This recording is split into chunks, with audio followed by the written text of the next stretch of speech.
nous sommes habitués à assister au défilé des chefs d'État et de gouvernement, aux grands leaders de ce monde, enfin, septembre de chaque année, qui se relaient le micro devant la tribune des Nations Unies pour notamment exposer, même vanter leur position, leur politique, leur posture sur les défis, les enjeux, soit au niveau de leur pays, de leur région compétence, soit au niveau international.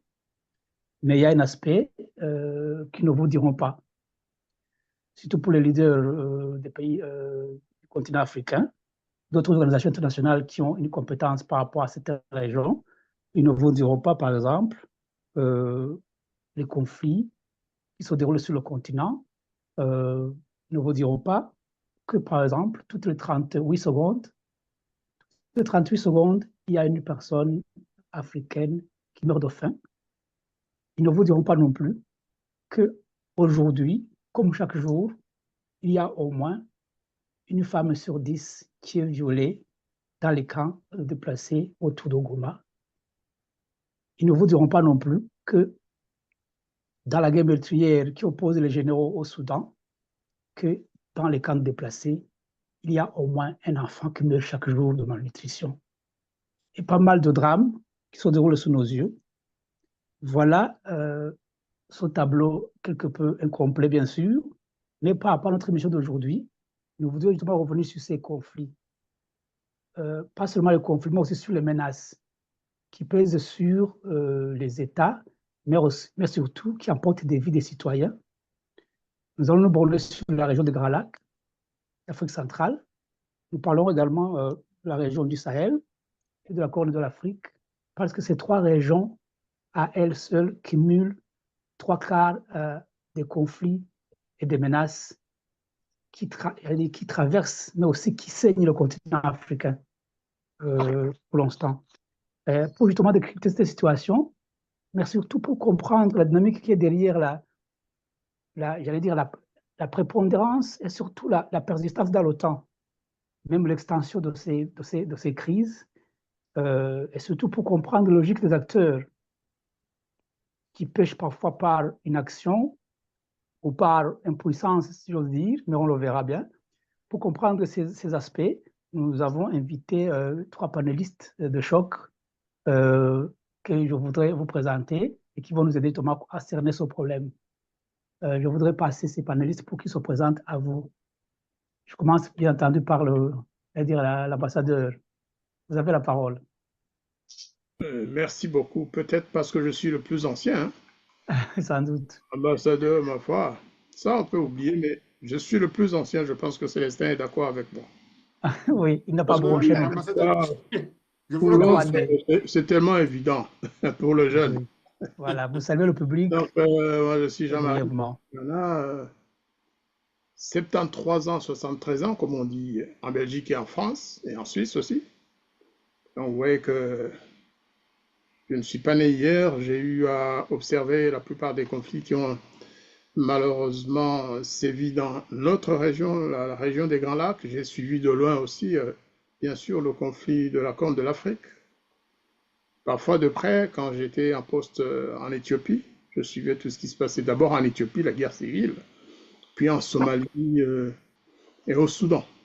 J'étais aussi accrédité auprès du Soudan.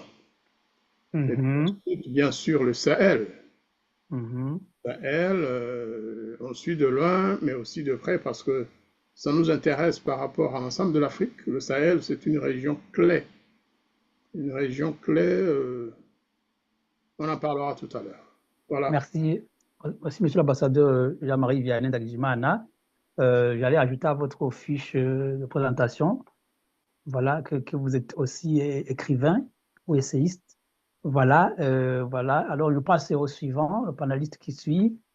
Voilà, en termes de, j'allais dire, de seniorité, comme on dit, c'est le seul critère tout à fait un peu naturel. Vous connaissez entre vous, vous deux qui restez, que ce soit Célestin ou Innocent, docteur Innocent et Célestin. Je pense que c'est Célestin qui peut commencer.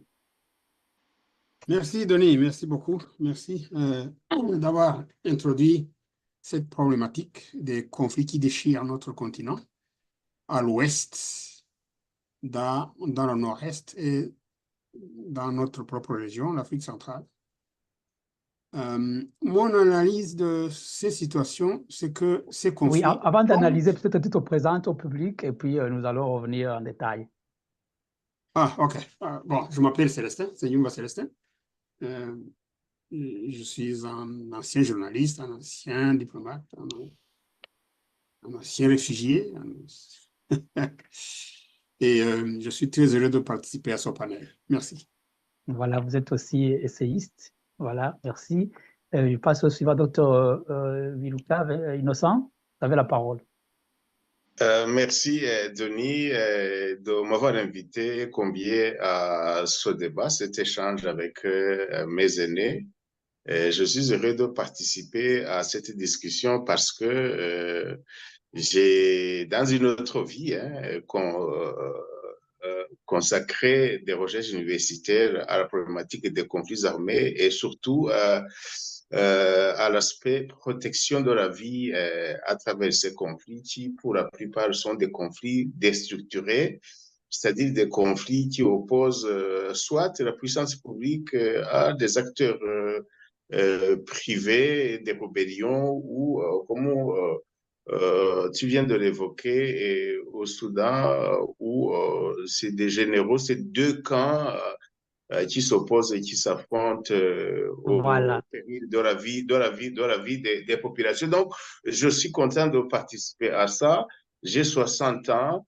Je ne dirais pas que je suis jeune, mais c'est quand même mes aînés qui sont avec moi et je continue à apprendre. Certainement, je vais apprendre beaucoup de choses et je vais probablement aussi apporter une touche personnelle à cette discussion. Je vous remercie. Merci beaucoup, docteur Vincent Viluka. Plutôt Innocent Viluka, tu as oublié d'ajouter que tu es avocat. Tu pourras nous éclairer sur l'apport de la justice internationale. On va y revenir, la justice internationale par rapport notamment à la traque des auteurs de crimes qui sont commis au travers de ces théâtres de crise. On y reviendra. Alors, par rapport au premier point, je voudrais en fait solliciter votre contribution. D'abord, nous sommes au niveau de j'allais dire, du rappel des crises, effectivement, pour nos auditeurs, notre audience, nos téléspectateurs aussi. Parfois, on les appelle des crises oubliées parce qu'elles ne sont pas mises en évidence. Des tensions aussi majeures qui opposent parfois des États, des tensions internes aux États, suite aux problèmes, crises sociopolitiques internes. Est-ce que vous pouvez nous rappeler quelques crises de façon lapidaire, les plus importantes qui minent ces régions, soit dans la région de Grand Lac, soit au Sahel? Voilà, appeler notre auditoire par rapport à ces crises. Soit quand on parlait de la Corne de l'Afrique, qui est le théâtre aussi des crises et parfois à répétition. Voilà, à nous de nous rappeler ces grandes crises qui sont parfois oubliées justement dans les grands médias. Voilà, vous avez la parole, juste quelques minutes par région. Vous pouvez choisir la région qui vous intéresse. Mettre en évidence les grandes crises ou les menaces majeures qui y prévalent. Je peux commencer par l'ambassadeur. Merci. Je vais commencer par la Corne de l'Afrique. À ta guise. La Corne de l'Afrique, c'est une région qui est en crise depuis presque toujours. Par exemple, rappelons l'Éthiopie, qui était un empire à l'époque. Rappelez-vous, avant la chute de l'empereur Haïlé Sélassié, il y avait une famine terrible, oubliée dans plusieurs régions du pays, dans plusieurs provinces. Bon, on peut dire qu'elle était oubliée, mais bon, on peut aussi affirmer que tout simplement, les grandes puissances qui étaient alliées à l'empereur Haïlé Sélassié et l'empereur lui-même ne voulaient pas qu'on en parle. Donc, c'est souvent plusieurs facettes, soit les dirigeants du pays en crise ne veulent pas qu'on en parle, soit leurs alliés puissants qui possèdent des grands médias, qu'on appelle souvent mainstream, avant il n'y avait pas de médias sociaux, décident de ne pas y faire allusion. Et c'est ce qui fait que la crise et la souffrance des populations va croissante. Et cela a abouti lorsque la chose a été inventée, lorsque cette crise, lorsque la famine a été inventée par certains journalistes et par, bien sûr, ce qu'on appelle aujourd'hui la communauté internationale. Cela a entraîné la chute de l'empereur, ça l'a fragilisé et ça a donné à des jeunes sous-officiers et officiers l'opportunité de le faire chuter. Et la crise ne s'est pas arrêtée là puisque la guerre a commencé. Vous vous souvenez des crises à l'époque de Mengistu, la guerre d'Érythrée, la guerre du Tigray, la même qu'on retrouve aujourd'hui, puisque l'Éthiopie, Amhara et autres contre les Tigréens, c'est la même crise qui se prolonge et qui risque de ne pas finir bientôt. Rappelons aussi la guerre de Somalie. Elle n'a jamais cessé en fait. Au Soudan, je me rappelle, pendant les 5 ans que j'ai passé comme ambassadeur accrédité auprès de ce pays, il y a eu plusieurs coups d'État. Il y a eu des... Célestin Senghioum va peu mieux en parler peut-être, mais le Soudan a toujours été en guerre d'abord. C'était le Nord contre le Sud, parce que les Noirs du Sud voulaient devenir indépendants. Le Nord contre l'Ouest. Vous vous rappelez la guerre du Darfour. Et ça n'a pas cessé. Ce sont des millions de gens qui sont morts pendant toute cette période. Déjà, dans cette partie du monde, on parle parfois de dizaines de milliers de gens, mais ça m'étonnerait qu'il n'en ait pas eu plus. Ne fût-ce que pour la Somalie, ne fût-ce que pour le Soudan, la guerre entre le Nord et le Sud, qui était alimentée aussi par d'autres crises, notamment la guerre en Ouganda, la guerre au Tchad. Toutes ces crises-là étaient interliées quelque part. Et donc, ça fait que finalement, c'était vraiment une guerre régionale avec l'intervention de la Libye. C'était un foutoir, si on peut dire ainsi. Voilà, c'est pour rappeler vraiment l'importance de ces crises. On dit qu'elles sont oubliées, mais c'est souvent délibéré, quoi. Il y a des gens qui connaissent la réalité, qui décident de ne pas en parler pour ne pas éventuellement permettre la libération d'un peuple ou pour ne pas qu'un dirigeant tombe, parce qu'ils veulent qu'il reste à la tête de ce pays ou de la région tout simplement. Pour l'instant, je m'arrête là. Oui, oui, vous avez encore le temps de revenir, voilà, éventuellement. Voilà, des conflits oubliés, mais de façon délibérée, effectivement. Vous avez développé, donné des exemples avec un regard historique pour le cas de la Corne de l'Afrique. Merci. Et je passe la parole à M.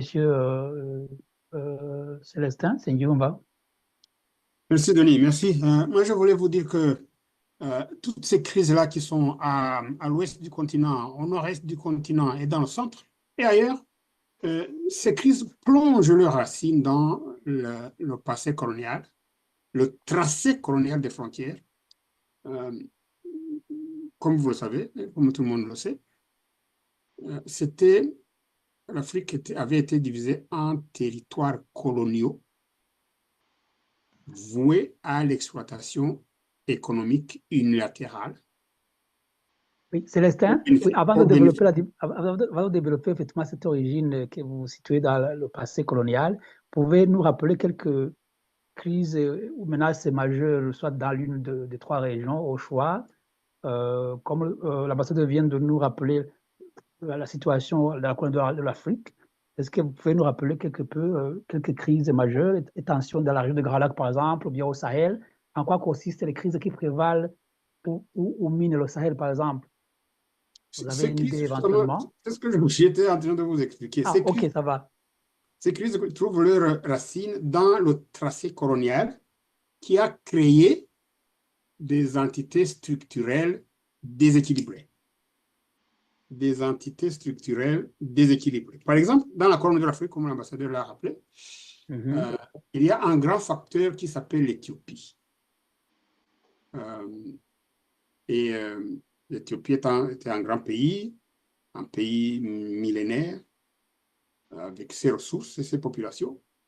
Mais avec la colonisation, on a voulu lui a enlevé, par exemple, la province maritime d'Érythrée.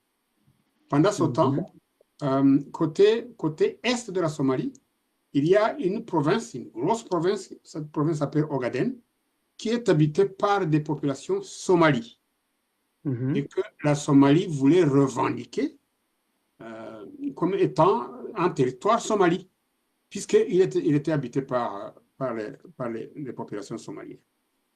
C'est la même chose du côté même de l'Afrique centrale, parce que ce que vous voyez le Rwanda faire à l'est du Congo, c'est parce qu'à l'est du Congo, il y a des populations qui ont une culture très proche ou une culture similaire à celle du Rwanda. La langue, les traditions, et nous avons également des ressources naturelles communes, comme le lac Kivu, ou les ressources telles que les terres fertiles autour des volcans.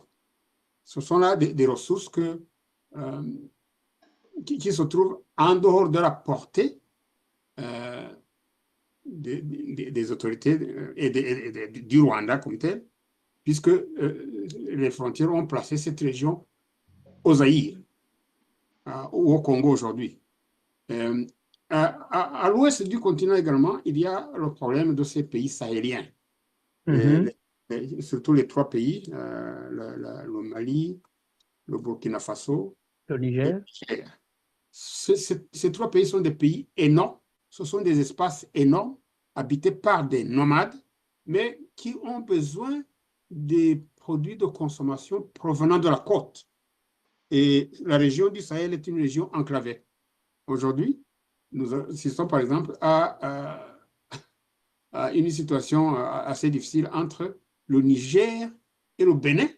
Le Bénin qui a fermé son port au pipeline qui amène le pétrole du Niger vers les bateaux pour l'exportation de ce pétrole brut. Donc, il y a là, le tracé des frontières coloniales a créé des structures des structures coloniales, les territoires qui étaient des exploitations économiques sont devenus subitement des États souverains. Des États souverains. Et ce sont des souverainetés qui sont conflictuelles. Le Mali n'a pas accès à la mer, mais le Mali avait été à l'époque le même territoire que le Sénégal, ce qu'on appelait le Soudan français, n'est-ce pas? Et tout cela, donc, il y a des structures créées par la colonisation qui engendrent des frictions entre les nouvelles souverainetés, ces souverainetés qui entrent en conflit en oubliant qu'il existe une solution. L'ambassadeur Ndagijimana peut vous l'expliquer.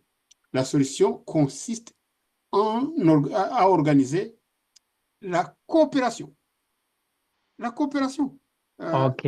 Dans notre région de l'Afrique des Grands Lacs, nous avons connu une époque où la coopération était sur toutes les bouches.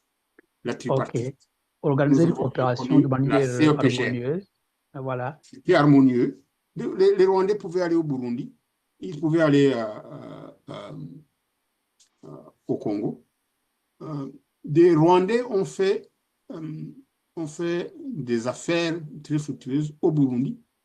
Je ne veux pas citer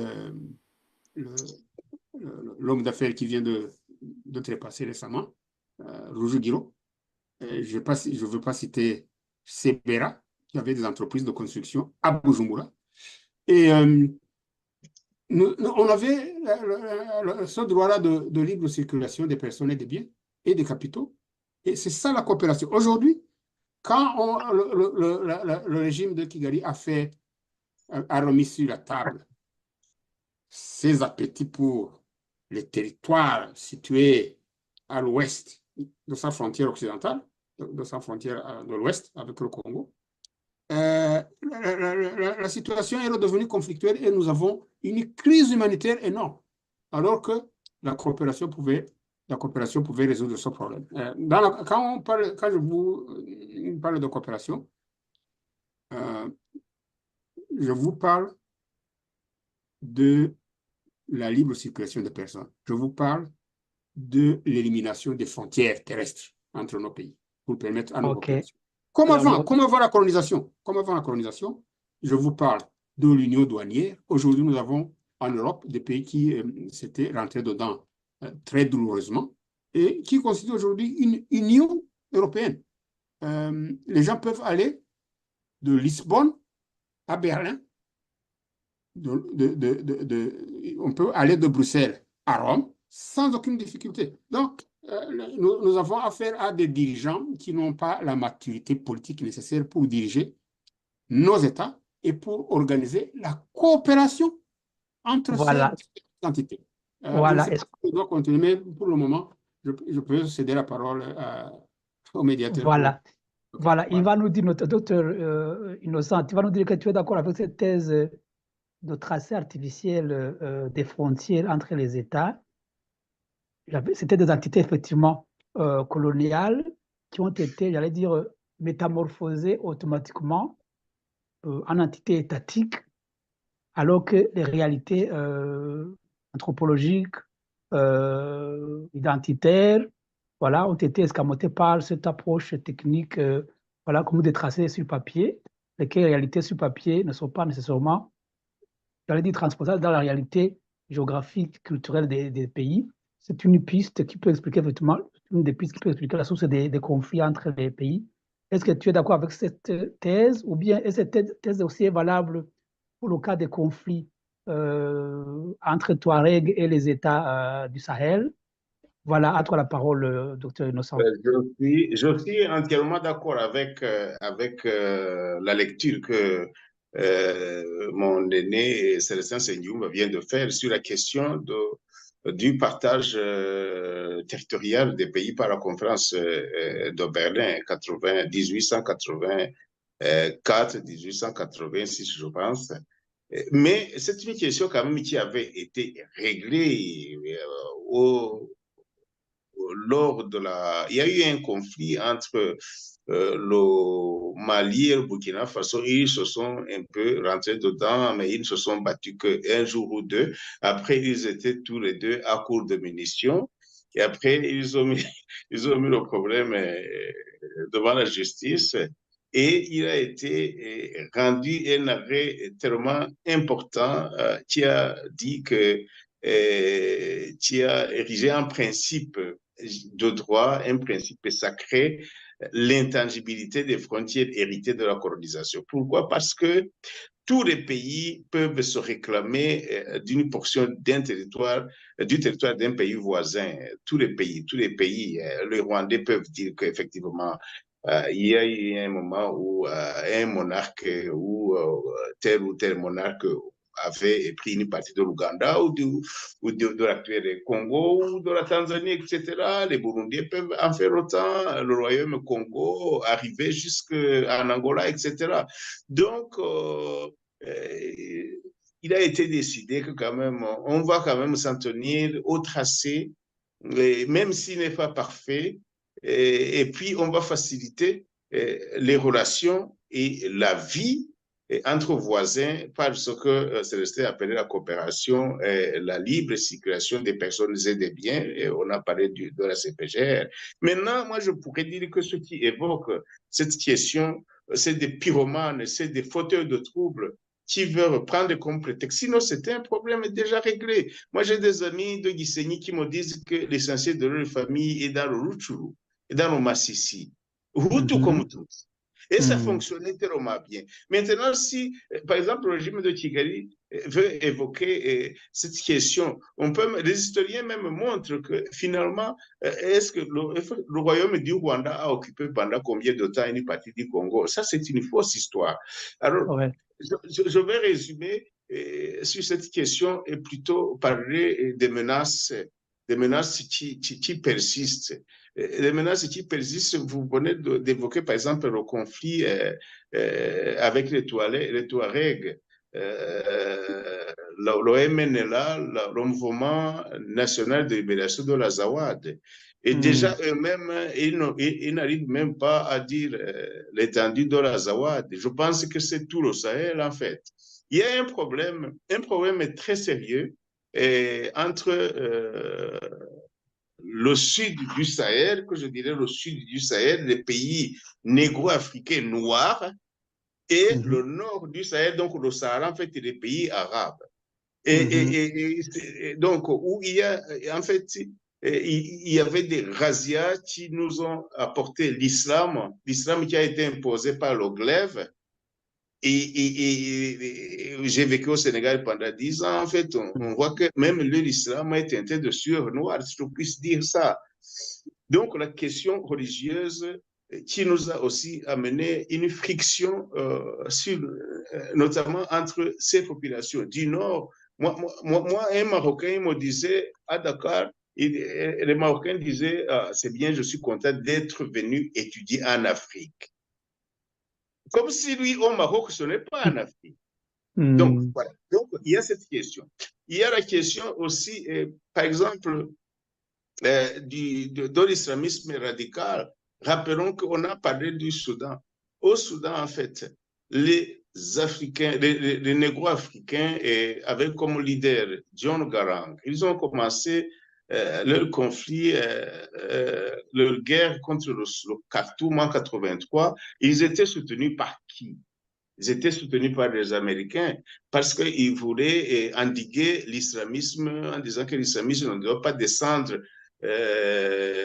parce qu'ils visaient les richesses. Il y a beaucoup de richesses sur le continent, sur l'espace en Ouganda et surtout au Congo. Alors ils ont dit on va soutenir John Garang parce que lui, il est chrétien et il y a aussi beaucoup d'animistes et ces gens-là, on va leur dire qu'on les soutient parce que ils sont colonisés, entre guillemets, par l'islamisme. Rappelons-nous quand même, Ben Laden avait fait un séjour au Soudan, il ne faut pas l'oublier, et les Américains sont venus. Et nous, notre conflit est venu en fait de là. On a soutenu John Garang.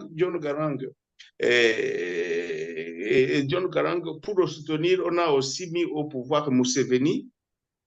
Et Museveni a aussi soutenu ce que nous connaissons, Kagame et ses amis, et Biyema. Mais en fait, c'est le Congo qu'on voulait. Mais au départ, il y avait cette question d'endiguer, de freiner la poussée de l'islamisme. Et regardez maintenant, dans l'accord, on n'a pas parlé de la Somalie avec les Chebabs. Et tous, les Chebabs sont financés par qui? Au Sahel, Boko Haram est financé par Boko Haram a signé maintenant l'allégeance avec l'État islamique. Boko Haram qui parvient à tenir tête à 5 États, déjà à la puissante armée du Nigeria, au Cameroun, et c'est devenu une nébuleuse incontrôlable aujourd'hui. Donc, et qui finance Boko Haram? Donc, en fait, parlons aussi du facteur externe.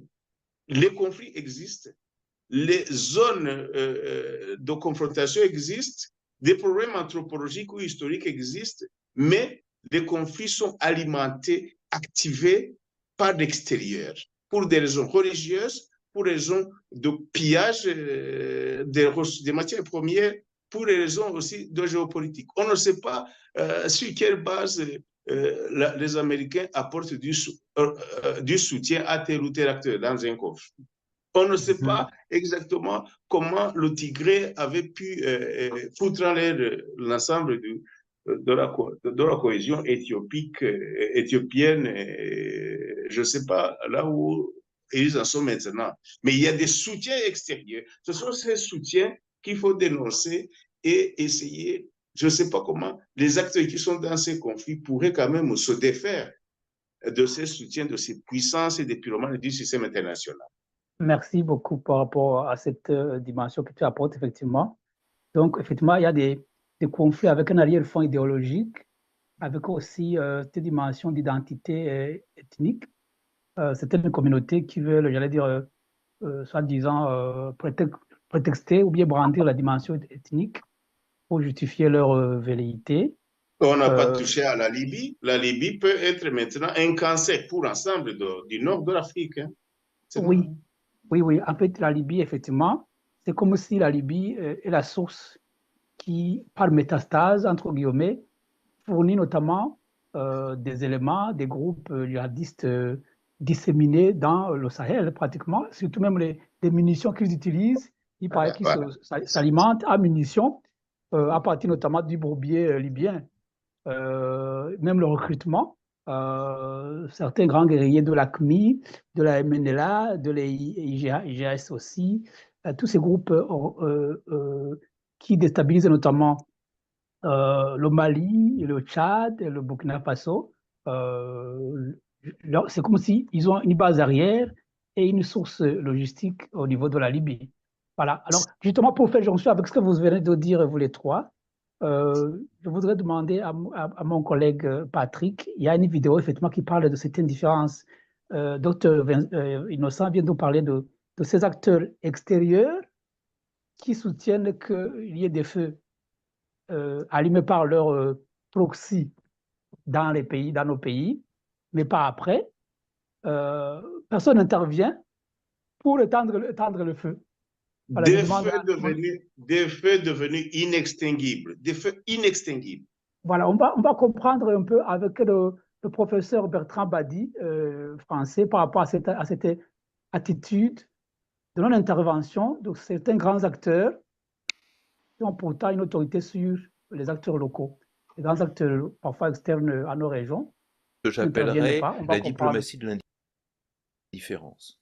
La Palestine a été victime d'une diplomatie de l'indifférence, le Congo est victime d'une diplomatie de l'indifférence, le Soudan est victime d'une diplomatie de l'indifférence, le conflit du Yémen, même s'il s'est beaucoup stabilisé, a été extrêmement meurtrier et s'est vu opposer une diplomatie de l'indifférence, ou en tous les cas de l'indifférence des puissances, le conflit étant en quelque sorte délégué aux seuls acteurs régionaux, et on pourrait continuer. Des conflits dont on ne parle même plus, l'Éthiopie, la Corne de l'Afrique, et on pourrait, hélas, continuer.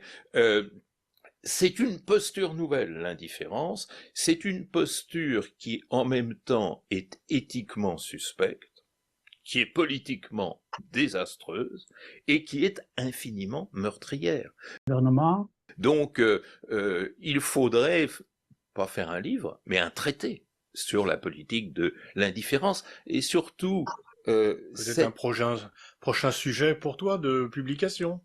Il faudrait que l'Éternel m'en laisse le temps, parce que le sujet est tellement complexe qu'il demanderait beaucoup de temps. Mais ce que je voudrais dire, et qui m'inquiète dans la politique de l'indifférence, c'est qu'elle est souvent stratégique, c'est-à-dire un calcul froid qui considère qu'on a plus intérêt à ne pas voir qu'à regarder en face. Parce que souvent, c'est parce qu'on pense que ça va pas nous atteindre.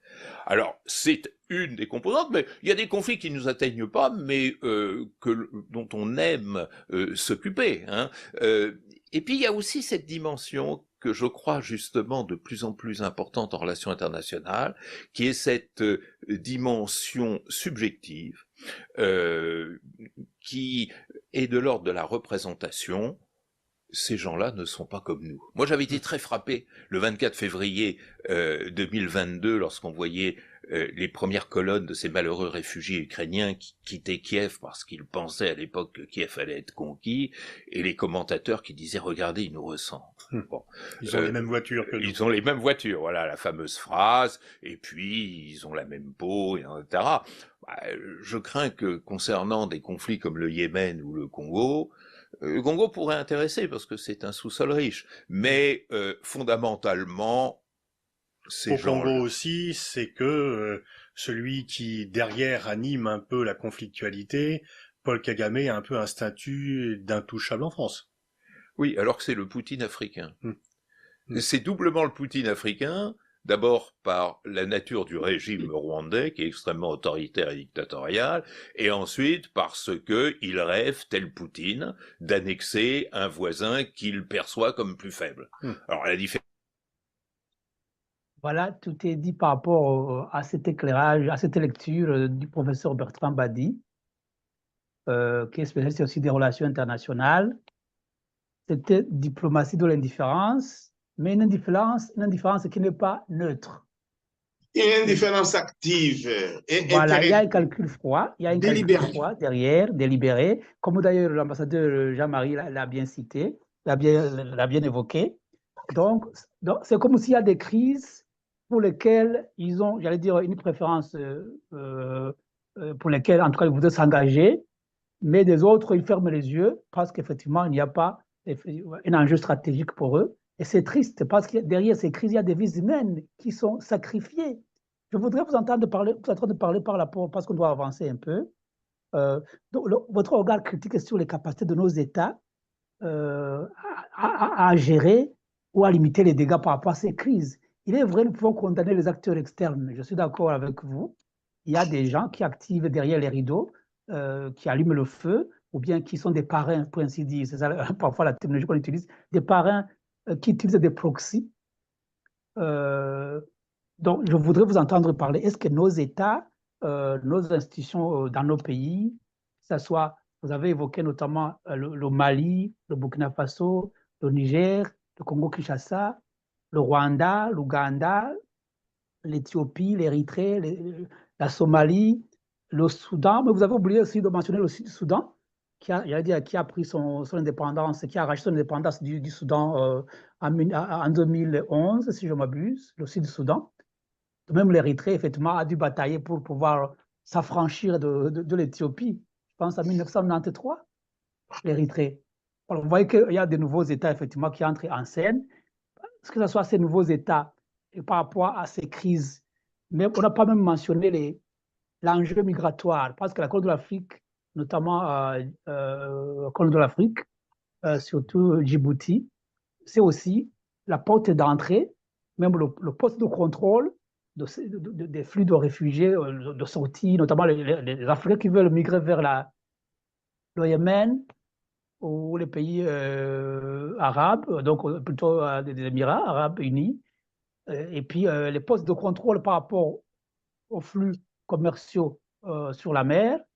Donc, raison pour laquelle le Djibouti, justement, a bénéficié de ce statut de point d'entrée stratégique pour que les grandes puissances y installent notamment les bases militaires. Vous avez un Djibouti qui a des dimensions très réduites, mais où vous avez au moins 5 bases arrières de 5 grandes puissances, notamment le Japon, la Chine, les États-Unis, la France. Alors, ce serait, j'ai oublié le quatrième, alors ce serait 4 ou 5 en tout cas.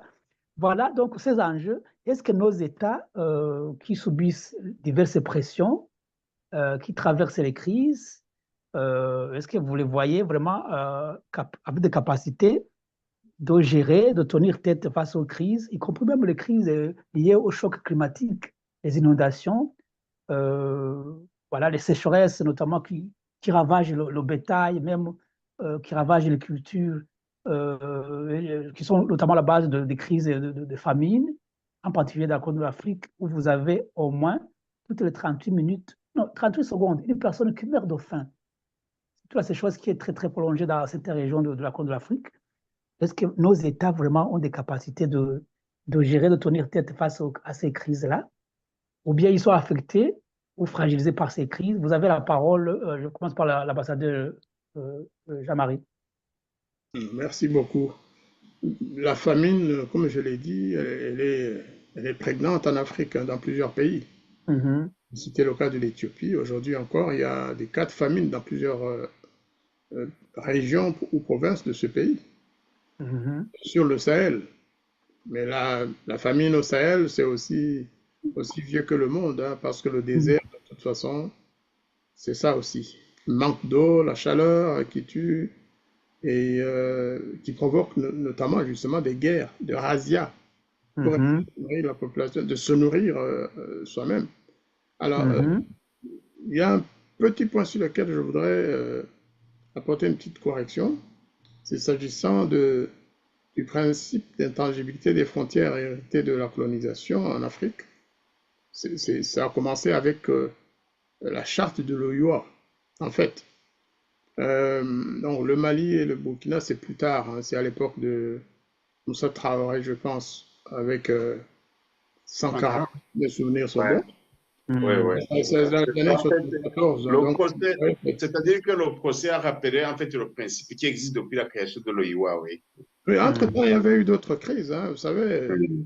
Mais c'est vrai que là, très vite, les pays ils ont accouru pour arrêter, pour éteindre le feu. Mais le principe était là depuis longtemps.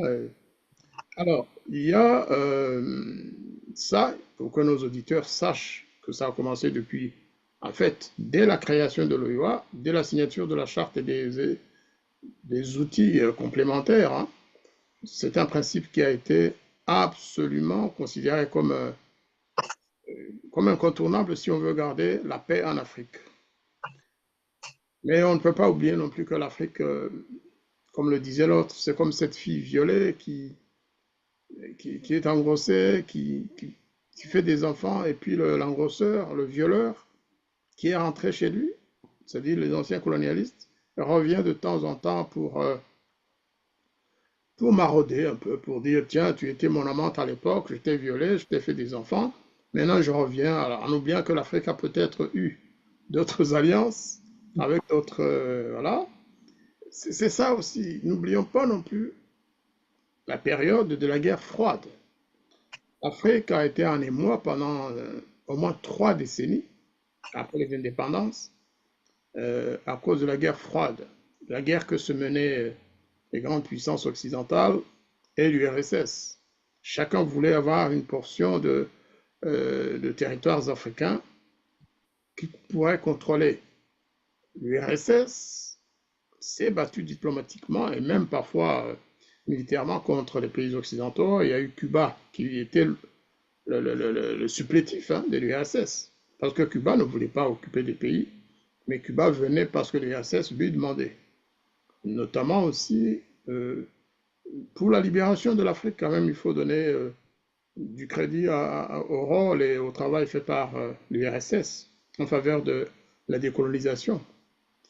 Depuis 1989, on nous dit il n'y a plus de guerre froide chez eux, entre eux. Mais en réalité, la guerre froide s'est déplacée vers l'Afrique. Chacun, encore une fois, comme je pense l'a expliqué Innocent, je préfère pas. Innocent Miluka, docteur Innocent Miluka. Tout à l'heure, le médiateur, il s'est trompé, il a dit Vincent. Je m'excuse. C'est sur les noms de famille que je me trompe de temps en temps. Biruka, Biruta. Il faut m'excuser si je confonds votre nom avec celui de l'autre. Et donc, il y a tous ces phénomènes. La guerre froide. Est-ce qu'on peut dire aujourd'hui qu'il n'y a pas de guerre froide? Ou plutôt qu'il y a une guerre froide ou plutôt une guerre ouverte et chaude en Afrique par rapport aux deux blocs? La Russie est en guerre contre la France en Centrafrique. Enfin, c'est ce qu'on nous dit. Mais parfois, j'ai l'impression que les deux sont complices dans l'exploitation des matières premières de ce pays, et par Rwanda interposé d'ailleurs. Est-ce qu'au Mozambique, il n'y a pas une guerre? Donc, il n'y a pas eu une guerre, puisque une partie du Mozambique est occupée par une puissance étrangère, en l'occurrence l'armée rwandaise. Est-ce que, voilà, donc, il faut tenir compte effectivement de ces éléments extérieurs. La guerre froide a causé beaucoup de drames. Chaque chef d'État africain voulait se positionner. Absolument. On a beaucoup d'exemples. Ce n'est peut-être pas le lieu d'en parler, on n'a pas beaucoup de temps. Mais pour moi, la question essentielle, du moins dans l'Afrique indépendante, la question essentielle, c'est aussi de gérer le vivre ensemble entre les populations de nos pays. Un pays comme le Rwanda, est-ce qu'il peut ne pas être en guerre aujourd'hui? Ce n'est pas possible. C'est un pays qui est en guerre à l'intérieur, une guerre froide, il est vrai, une guerre ethnique qui ne dit pas son nom. C'est un pays où la discrimination est terrible dans plusieurs domaines. C'est une guerre où le pouvoir s'acharne contre ceux qui étaient ses protégés d'hier. Un pays où le pouvoir de Kigali discrimine une bonne partie de la population dans plusieurs domaines, où on dit aux uns, vous n'avez pas tel droit, et aux autres, vous avez le droit, mais en même temps, je peux vous tuer tous les deux en même temps.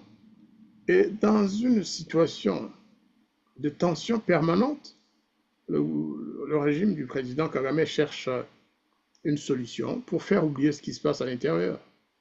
Ils veulent occuper le Congo, toujours pour les mêmes raisons d'ailleurs. Ils transfèrent et ils exportent ces préoccupations ethniques dans les pays voisins. Le Rwanda est presque en guerre contre le Burundi. Lorsque vous suivez les médias rwandais aujourd'hui, vous avez l'impression Si c'est une impression, tant mieux. Mais on croit aussi qu'il y a quelque chose qui se passe à la frontière entre le Burundi et le Rwanda.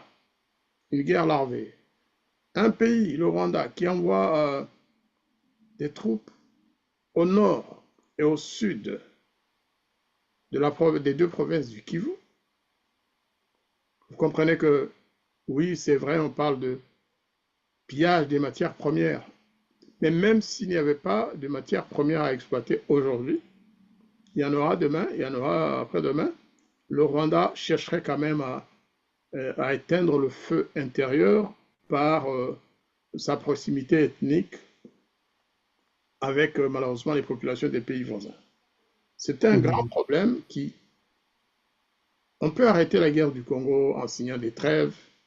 Le Congo peut même gagner la guerre. Mais si la question ethnique n'est pas résolue au Rwanda, cette guerre va recommencer. Ceux qui sont discriminés, ceux qui sont persécutés au Rwanda chercheront à tout prix de trouver solution chez eux, mais en passant par un des pays voisins ou plusieurs pays voisins, comme le FPR de Kagame d'ailleurs l'a fait, à partir de l'Ouganda. C'est un grand facteur de... Vous allez trouver la même chose. Hein. Célestin Sengiou va parler du Tigray, je pense. D'ailleurs, le docteur Innocent aussi. C'est la vérité. Lorsque Mengistu est arrivé au pouvoir, la noblesse, je dirais, les Amaras purs, parce que Mengistu aussi, je pense, avait une part, c'était un Amara, mais au Romo, en même temps, je crois qu'il était un peu métis. Si je ne me trompe pas, Célestin Sengiou me corrigera. Mais les autres ont dit non, non, non, c'est un Baréa, on disait, ou quelque chose comme ça. Célestin Baréa, ça veut dire un enfant. Baréa, c'était un peu comme esclave. En fait, voilà. Monseigneur Thomas White, qui était consul, non, apostolique à Addis Abeba, il était prononce là-bas. Il m'avait tenu le propos que Mengistu était né dans la cuisine, alors que le prince Kebede, lui, était né dans la chambre. Exactement, et c'était imprégné dans la tête des gens. Les gens de l'ancienne noblesse ne pouvaient pas supporter d'être dirigés par un Mengistu. Même s'il était moins dictatorial, même s'il avait tué moins de monde, c'était quand même un Baréa, et donc il fallait absolument tout faire pour l'écarter. Et cela s'est transmis bien sûr aux Tigrayens qui avaient la même déconsidération du président Mengistu. Les Érythréens, n'en parlons pas. Pour eux, c'était une salissure, Mengistu. Au Soudan, on parle des Américains qui ont influencé bien sûr la situation, mais je vous assure, moi quand j'allais à Khartoum, j'y passais parfois plusieurs jours, une semaine, ou un peu plus, un peu moins, et je discutais avec des jeunes Soudanais noirs. J'en avais un qui travaillait au ministère des Affaires étrangères, Casimiro, j'espère que ça ne va pas lui apporter des problèmes. Maintenant, il doit avoir dans les 65 ans. Hein. Et il me disait, vous savez, monsieur l'ambassadeur, nous sommes discriminés. Mais alors, pour ces gens que vous voyez, que j'accompagne parfois pour venir vous saluer, il était dans le service du protocole, je n'existe pas parce que je suis noir. Il me disait, même l'autre, le ministre que vous voyez noir comme moi, il pense qu'il est arabe et il me discrimine aussi parce que je suis plus noir que lui. Ouais, c'est des pays où il y a un mélange d'ethnisme, de discrimination politique, mais basé sur ça. Et ça découlait dans des conflits interminables. Hein. Au Soudan, les Soudanais de l'Ouest ne sont pas moins noirs que ceux du Sud, mais ce n'est pas tout à fait la même chose. Ceux du Nord, qu'ils soient blancs comme les Éthiopiens, plutôt les Égyptiens, ou noirs, ils se disent tous arabes. Et ils parlent arabe, bien sûr. C'est un élément linguistique, mais aussi racial, qui est très important dans ce pays. On ne va pas aller en Afrique australe parce que l'Afrique du Sud et l'apartheid, on connaît, ça ne fait pas partie de notre mandat d'aujourd'hui. Oui. Mais tout ça aussi, c'est-à-dire la guerre, les guerres ethniques, raciales en Afrique, ont posé beaucoup de problèmes, ont créé des conflits, sont à la base de plusieurs conflits qui sont encore aujourd'hui observables dans plusieurs coins de l'Afrique. Ça sera très difficile d'éteindre le feu partout. Parce que justement, il y a plusieurs facteurs. Et en plus, comme le docteur Innocent l'a dit, comme Célestin Senghouba l'a dit, eh bien, il y a des pays qui ne souhaitent pas que l'Afrique soit pacifiée. Aujourd'hui, par exemple, c'est vraiment la chose la plus remarquable, la plus observable. Les pays européens, les États-Unis, je dirais même la Russie, tous ces pays ne souhaitent pas qu'il y ait la paix en RDC. Parce que s'il y avait la paix en RDC, s'il y avait un gouvernement qui contrôle tout son territoire, ça voudrait dire quoi? Ça voudrait dire que ce gouvernement est capable de gérer ses ressources en toute indépendance, au profit des Congolais. Or, ça nuirait aux intérêts des Occidentaux notamment, mais aussi des Russes, des Chinois. Ils souhaitent tous que le Congo soit affaibli pour qu'ils aient accès à ses richesses et qu'ils en fassent ce que bon leur semble, en promettant aide. Certains disent oui, nous allons vous aider à vaincre le Rwanda, nous allons vous aider à maintenir. Non, c'est ça. Tous ces pays, y compris même certains pays africains, ne souhaitent pas que les voisins ou que d'autres pays africains soient en paix. Même s'ils ne se battent pas officiellement contre ces pays-là, mais ils ne souhaitent pas la paix. Au Congo, c'est clair. Beaucoup de pays ne souhaitent pas que ce pays soit pacifié et que les populations puissent contrôler leurs richesses et en vivre dignement, malheureusement. Ok. Merci par rapport à cet éclairage, effectivement. Vous formulez l'hypothèse selon laquelle personne n'a intérêt à stabiliser le voisin, en particulier la RDC, et même certains pays africains, les uns envers les autres. C'est une hypothèse, effectivement, qu'on peut explorer. Mais aussi, vous avez mis en évidence l'aspect qui a été souligné par d'autres panélistes, les États raciaux, les États tribaux. En fait, moi, je les mets dans la terminologie sur laquelle, en fait, ils n'ont que des gouvernements au service de leurs ethnies, majoritaires au pouvoir, dont les ethnies, en fait, ont des gouvernements qui sont à leur service et excluent les autres ethnies. Ça peut être un grand problème, effectivement, de crise.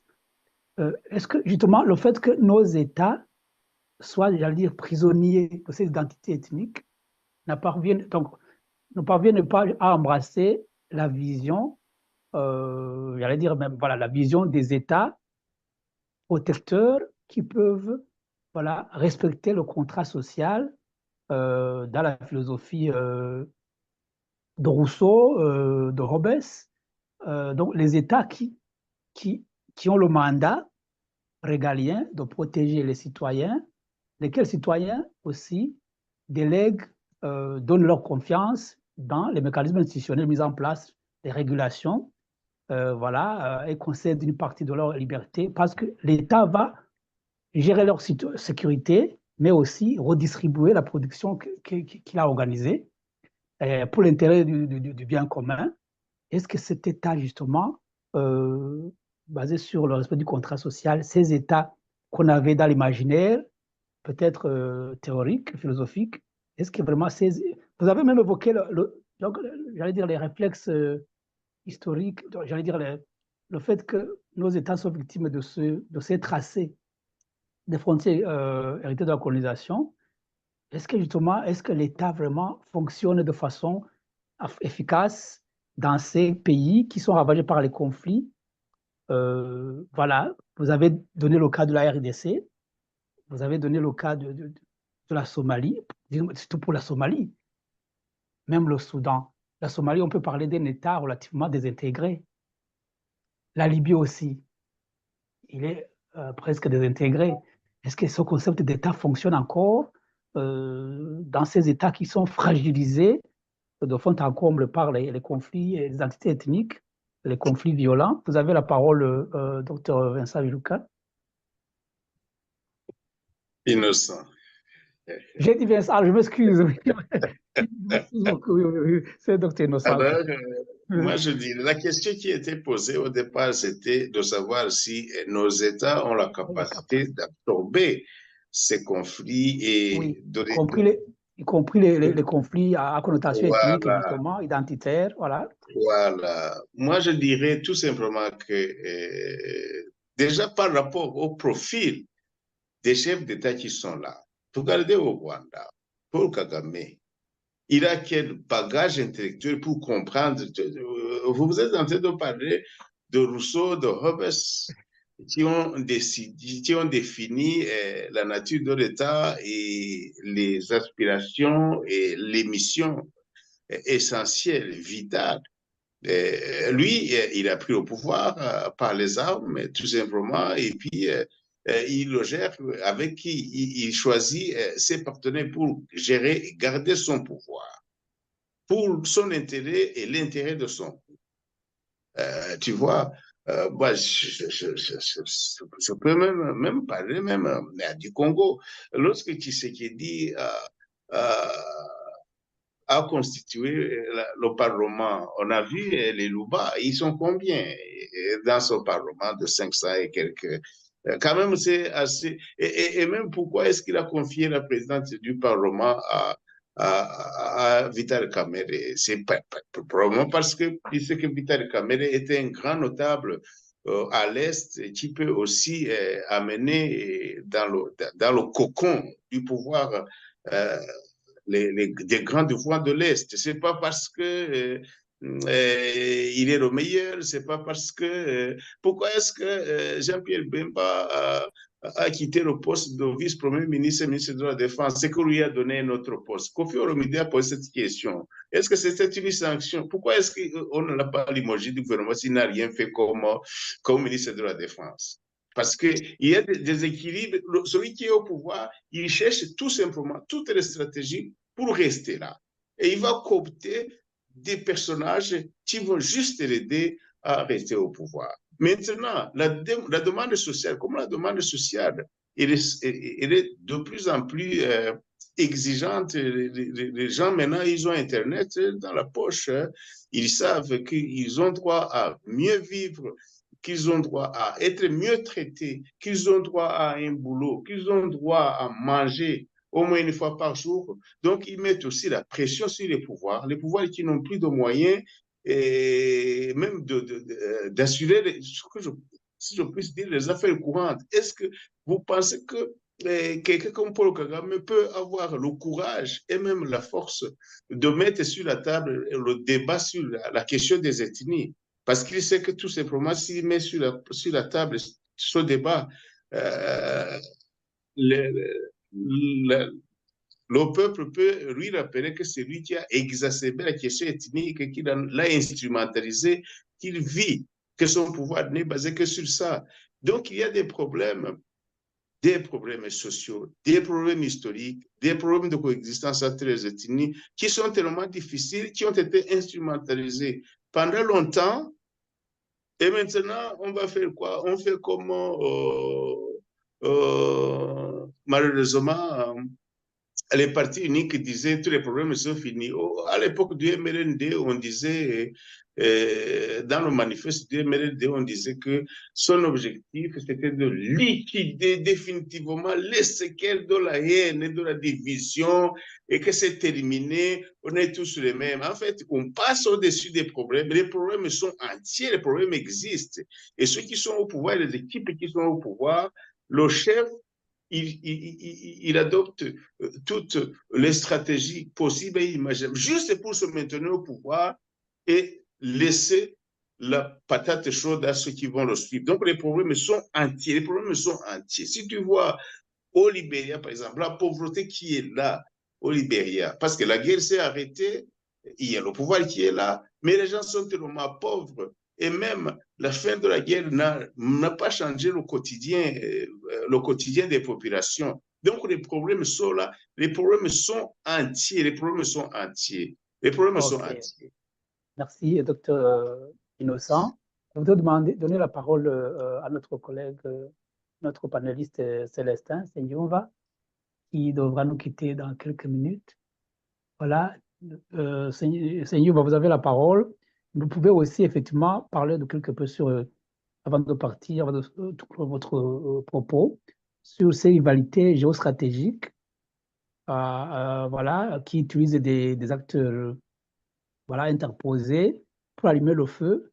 Voilà, parce que ce sont des acteurs, malheureusement, qui échappent au contrôle des acteurs nationaux, des gouvernements, mais les gouvernements sont parfois, entre guillemets, leurs agents, tout simplement, des agents de ces acteurs géostratégiques de grande puissance. Voilà, vous avez la parole. Voilà.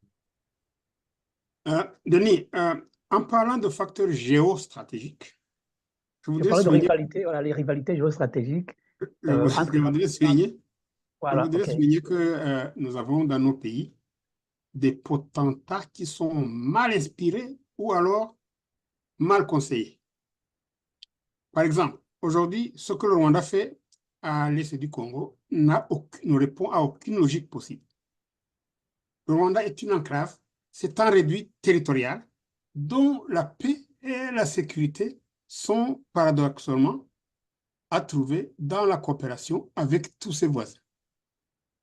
La paix, la sécurité du Rwanda, ce n'est pas quelque chose qu'on peut aller ramasser au Congo, mais c'est quelque chose qu'on peut trouver dans la coopération avec le Congo, avec l'Ouganda, avec le Burundi et avec tous les pays, tous les voisins de la région. C'est ce que je voulais souligner, c'est ce que je souligne partout quand j'ai l'occasion d'intervenir. Et c'est sur cette affirmation, Denis, que je vous demande de prendre congé. Merci. Merci pour la qualité de votre contribution. Nous devons vous lâcher, entre guillemets. Donc, Célestin, on va à notre agenda très urgent. Voilà, tu es autorisé voilà, à partir. Merci pour ta contribution. Voilà, voilà, à la prochaine. Par rapport justement à, puisqu'on doit clore notre discussion, je voudrais demander aux panélistes qui restent, voilà, si par rapport à l'un ou l'autre sujet discuté, ils ont encore une idée, voilà, à approfondir, à mettre sur la table, sur tout ce qu'on a dit, voilà, bien les aspects qui n'ont pas pu développer pendant leurs interventions respectives, et puis nous clôturons notre débat. Je passe la parole à l'ambassadeur. Merci beaucoup, cher ami Denis. Alors, c'est vraiment pour, non pas contredire, mais pour faire une petite observation quand même à l'affirmation du docteur Innocent, hein, qui compare Kagame à Tshisekedi sur le plan de la gouvernance. Je pense qu'il y a tout un océan entre les deux. On peut critiquer le président Tshisekedi pour certaines incohérences parfois. Hein. C'est un chef d'État, c'est un homme. Et de là à dire qu'il pratique non, moi, je ne suis pas tout à fait d'accord là. Le tribalisme? Le tribalisme, je ne le vois pas de manière aussi... Au Congo, vous savez, il y a un débat. Le président Tshisekedi ne peut pas faire tout ce qu'il veut. Il y a un débat même au sein du Sénat, au sein de l'Assemblée nationale, au sein du gouvernement. Il y a un débat partout. On peut s'exprimer. Quand il y a trop de tribalisme, enfin un semblant, quand il y a du tribalisme quelque part, on le voit et on le dénonce. Et le président est obligé d'en tenir compte. C'est un homme, hein, je répète, c'est un homme qui peut avoir pour se couvrir, pour avoir un peu plus de marge. Hein, de marge de contrôle, oui. Les gens qui lui sont proches, sincèrement. Hein. Kagame, il n'a pas fait beaucoup d'études, hein, c'est vrai, mais il est là depuis quand même 30 ans. Hein, et il contrôle la machine au Rwanda. Donc, il contrôle la machine. Hein. Mais c'est vrai que s'il avait des diplômes, ça pourrait l'aider un tout petit peu. Mais je pense que là aussi, les diplômes, ce n'est pas les diplômes qui vont aider quelqu'un à mieux gouverner un pays. Non, il y a des PhD, il y a qui n'arrivent même pas à tenir leur pays pendant un mois. Kagame, il a d'autres qualités, c'est-à-dire des qualités de tenir son gouvernement, de faire peur aux gens, de se faire craindre, de mentir et donner l'impression qu'il a dit la vérité. Ce sont des défauts, mais aussi des qualités. Et de ne reculer devant rien. De ne reculer devant rien. Oui, tout à fait. Mais s'il n'avait pas fait ça comme ça, il n'aurait jamais tenu ce pays. Il ne nous aurait pas fait taire tous presque pendant autant d'années. Et aujourd'hui encore, on le chante comme le sauveur de notre peuple. Aujourd'hui, il y a des gens qui peuvent se faire tuer pour Kagame. On le voit tous les jours à la télévision, dans les masses, dans les médias sociaux. Il y a des jeunes qui sont prêts à se faire tuer pour Kagame. C'est honteux, mais c'est là. C'était surtout pour préciser par rapport à la RDC quand même. C'est un pays qui a organisé des élections très difficilement. Il y a eu sans doute des problèmes, comme il y en a aujourd'hui en France. Regardez, Docteur Innocent et moi, nous sommes en France. Mais les élections qui viennent de se dérouler en France, c'est pas très démocratique. Ouais. Ouais, le Parlement, on a fini. On veut élire d'autres députés, des sénateurs ou des quoi, et puis rien. Et le chef choisit qui il veut pour gouverner la France. Voilà. C'est pas plus démocratique qu'en RDC, hein, vous savez. Honnêtement, c'est pas la démocratie à laquelle moi j'ai été préparé pour un pays comme la France. Voilà, je vous remercie beaucoup. Et effectivement, je crois que moi aussi, si vous n'y voyez aucun inconvénient, je vais me retirer, sauf si je le ferai après l'intervention de mon ami Docteur Innocent. Merci beaucoup. Justement, nous sommes vers la fin de notre émission. Je voudrais donner au Dr Innocent aussi l'occasion de pouvoir exprimer une idée qu'il n'aurait pas eu le temps de développer dans quelques minutes, 1 minute, 2 minutes, puis nous clôturons notre émission. Je ne serai pas long. D'abord, je te remercie pour avoir eu quand même l'inspiration de mettre sur la table ce débat, cette question tellement vaste, très, très vaste. Si on prenait même un seul point du continent africain, on pourrait débattre des semaines et des semaines. Voilà, donc, mais on a essayé de faire le tour. Peut-être la prochaine fois, on va peut-être se focaliser et peut-être, je ne sais pas, sur la Corne ou sur le Sahel. Même le Sahel, il faudrait chercher un point où on va se focaliser parce que ces questions sont tellement complexes et tellement imbriquées. Donc, le fait déjà de nous avoir permis d'effleurer un peu ces questions. Et maintenant, je termine quand même en formulant le vœu que dans nos pays, il y ait quand même des oppositions qui puissent chaque fois rappeler à ceux qui sont au pouvoir, aux souverains, qu'il ne peut pas faire ce qu'il veut. Il ne peut pas aussi nouer des alliances comme ça contre nature, des alliances contre nature. Là, c'est le rôle de l'opposition, le rôle des médias, le rôle de l'opinion à l'intérieur, que les gens puissent savoir que il faut qu'il y ait une voix discordante pour que ceux qui sont au pouvoir puissent un peu améliorer, s'améliorer, s'amender chaque fois et que les populations aussi sachent qu'ils ont des droits intransgressibles et qu'ils peuvent exiger quand même de meilleures méthodes à ceux qui sont au pouvoir.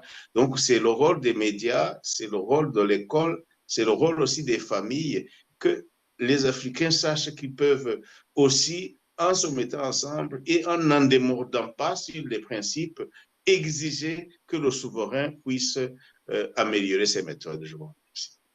Merci. Est-ce que l'ambassadeur aussi voudrait prendre quelques secondes Une seconde. Je vais peut-être parler d'un sujet inhabituel. Hein. Docteur Innocent fait bien de me lancer. Je pense que l'opposition extérieure, parce qu'à l'intérieur, on nous dit qu'il y a aussi une opposition c'est vrai, qui est silencieuse, hein, à part quelques-uns. Il y a un gros souci au niveau de l'opposition extérieure, parce que nous avons transposé le conflit à l'intérieur du pays, nous l'avons transposé à l'extérieur. Nous nous comportons comme si nous étions déjà dans une démocratie où les gens se battent pour des places, où on a des opposants par rapport à d'autres. Et nous avons tendance aujourd'hui, je pense à à nous méconduire. Nous avons mis à l'honneur, grâce d'ailleurs aux social media, aux médias sociaux, nous sommes entrés dans une phase très dangereuse qui peut détruire ce que nous pensons être l'opposition extérieure. Vous voyez, il y a ce qu'on appelle character assassination dans l'opposition rwandaise.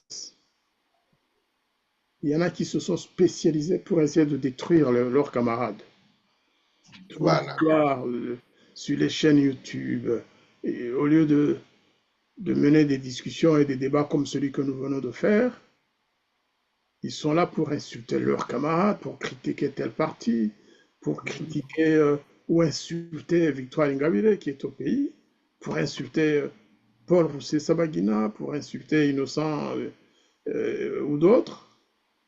À la fin, on se dit, mais est-ce que ces gens sont vraiment dans l'opposition? Si vous êtes dans l'opposition, quel intérêt avez-vous à vouloir détruire les autres opposants, même s'ils sont faibles ou s'ils ont une idéologie ou une ligne qui n'est pas la vôtre? Respectez-les. Parler de Kagame, il nous suffit, je pense. Il y a tellement de choses à dire contre le régime de Kagame que commencer à s'acharner sur ou contre ses camarades réfugiés, opposants, c'est une forme de trahison de la cause commune. Voilà, je voulais le dire. C'est peut-être aussi un autre débat. Hein. Oui, ça fait l'objet de notre débat. Vous avez raison. Mais il y en a vraiment qui se sont spécialisés, qui ne font que ça. Ça fait l'objet de notre débat, la qualité de l'opposition, effectivement. Voilà, donc tu as terminé? Oui, j'ai fini. Merci beaucoup pour nos panélistes.